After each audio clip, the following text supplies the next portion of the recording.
George Osborne, I think, has done enough to ensure that public finances are back on track and that the national debt won't run out of control. I want to talk a little bit about the specifics of yesterday and then move on, rather as Sajid did, to talk about some of the longer term picture and the surrounding economic arguments. I think it is a sobering fact that the government will spend the same proportion of national income in 2015 as it did in 2007. In other words, when David Cameron goes to the country in 2015, the state will be no smaller, by that measure, than when Gordon Brown left the Treasury. I think much more could have been done yesterday. Some low-hanging fruit was left on the tree. And there was an attempt, I think, as Matt has indicated, by George Osborne to minimise the political fallout. The only people who seem to suffer overtly and significantly are married couples with one person on a high-rate tax who will lose their child benefit as part of what seems like a relentless campaign by the Treasury to discriminate against family formation all the way through the tax and benefit system. And perhaps I mentioned this, Stephanie brought this issue up actually with David Cameron, that by that I don't just mean discriminate against marriage, but discriminate actually against couples living together as well, family formation of all forms. I'll be interested to see how you do a benefit system that has no couple chances. I don't think that is necessarily possible, but I think you can get much closer with the tax and benefit system combined. What more could have been done? Well, firstly, I think that child benefits could have been scrapped for 16 to 19-year-olds. In other words, some of Gordon Brown's increases in welfare spending could have been reined back. Universal payments to pensioners, such as winter fuel allowances, free bus travel, free TV licences and so on, should have been abolished. The aid budget has already been mentioned. The empirical evidence suggests that foreign aid doesn't help and possibly even harms poor countries. It is the very last budget that you want to have a cash amount to target whereby you will spend that amount of money come what may. It's the first area where you should be thinking about spending money on a project-by-project basis to try to achieve specific goals which may bring some advantage. And I think the absurd triple lock for pensioners is also a huge mistake, because it means that their real incomes will depend arbitrarily, essentially, on the rate of inflation. And dealing with all these issues could have created at least £10 billion of money which could have been used, for example, for tax cuts focused on the poor, such as moving further towards increasing the tax threshold up to £10,000 per annum. I was somewhat concerned, although Matt has reassured me slightly on this point by filling in some of the detail which I hadn't had time to look into. I was concerned that most of the promises of spending increases that George Osborne made, and there were a surprising number of promises actually of spending increases, that's just the way that these things are delivered rhetorically, they all seem very firm and specific, whereas the spending cut pledges were rather vague. And there remains a nagging question of whether or not the cuts will be delivered. And I think there also remains a concern that we will not see the desired increases in efficiency that the government is looking for, that are necessary to avoid cuts on the front line. So Humphrey will do his best to make the cuts as painful as possible and deliver as few efficiency savings as possible. And an examination of the data here is quite interesting. Between 1997 and 2007, public sector productivity fell by 0.3% a year, which is a very grim record. But the fall was particularly sharp when public spending was rising rapidly in the early 21st century. And the rather poor data that we have on public sector productivity suggests more generally that public sector productivity grows when public spending is squeezed. It's also interesting that public sector efficiency is much greater in fiscally decentralised systems. So we seem to have one ingredient necessary for a more efficient public sector, that is a general public spending squeeze. I want to look now at the other two potential ingredients: fiscal decentralisation and the much trailed public service reform.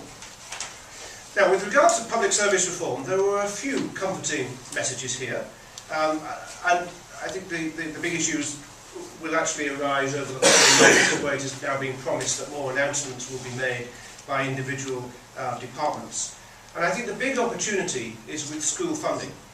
I think we desperately need to reform the system of school funding so that all funding is directed through parents, cutting Sir Humphrey out of the system altogether. And I think it's only in that context that the pupil premium for pupils from poor backgrounds where English is a second language and so on actually makes sense. Currently, schools receive all sorts of grants, as do local authorities, with grant levels being determined by a number of complicated factors, and I think this should be replaced by a direct system of funding through parents, where, in line with the principles outlined by Nick Clegg, parents from certain backgrounds receive higher levels of funding. The need for reform is perhaps shown most acutely in the National Health Service, and it was interesting that George Osborne highlighted the record of productivity in the National Health Service. But it's also strange that the government seems to want to continue with broadly the same model, which has delivered such poor productivity. The government seems to be preaching decentralisation to some extent in the NHS, although within the framework of the same model of delivery. But then it's brought in special ring-fenced funds for cancer drugs, dementia treatments and so on, which are dictated from the centre. So there seem to be a lot of mixed messages with regard to the National Health Service. Regarding fiscal decentralisation, it was gratifying to see some devolvement of responsibility in local government finance. I think that's very welcome.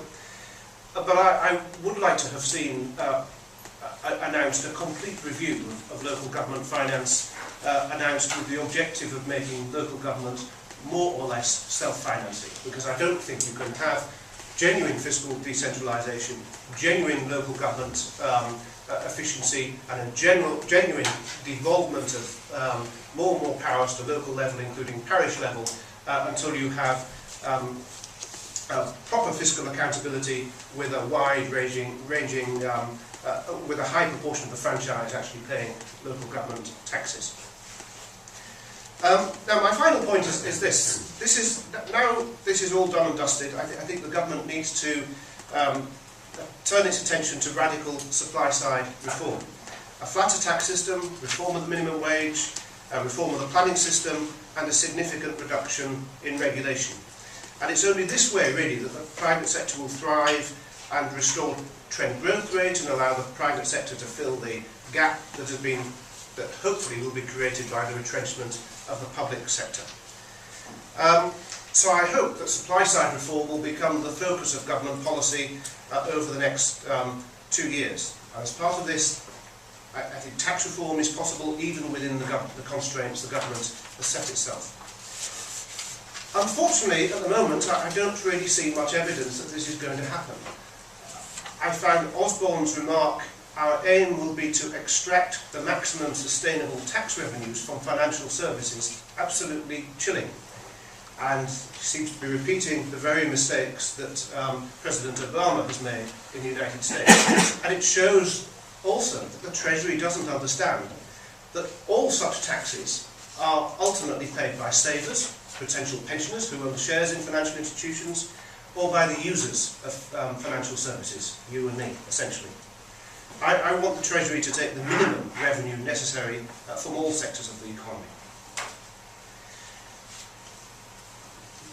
Though I think we can be slightly optimistic with regard to supply-side oriented welfare reform, although again there's a lot of detail still to come, I'm not especially optimistic with regard to other areas.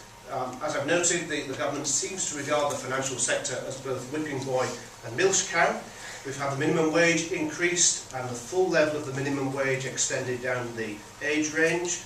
We've got the EU Maternity Leave Directive. It seems that FSA action on mortgage regulation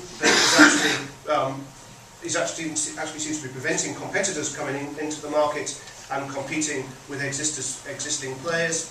And the government implemented its Princesses Equality Act, and as Matt mentioned, the so-called Green Agenda will actually load costs onto both households and businesses. I say the so-called green agenda because actually I think you could achieve green objectives if you wanted to do that in a much more efficient way, simply by levying carbon tax, removing VAT exemption on fuel, and through carbon trading without any of these additional encumbrances, which are extremely inefficient.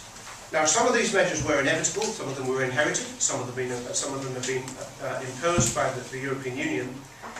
However, having won the intellectual battle now with regard to the speed of deficit reduction and chosen to implement its policy in a particular way, I think the government needs to realise that the full fruits of its actions will not be reaped unless it's bolder, both in terms of public service reform and also in terms of supply side reform.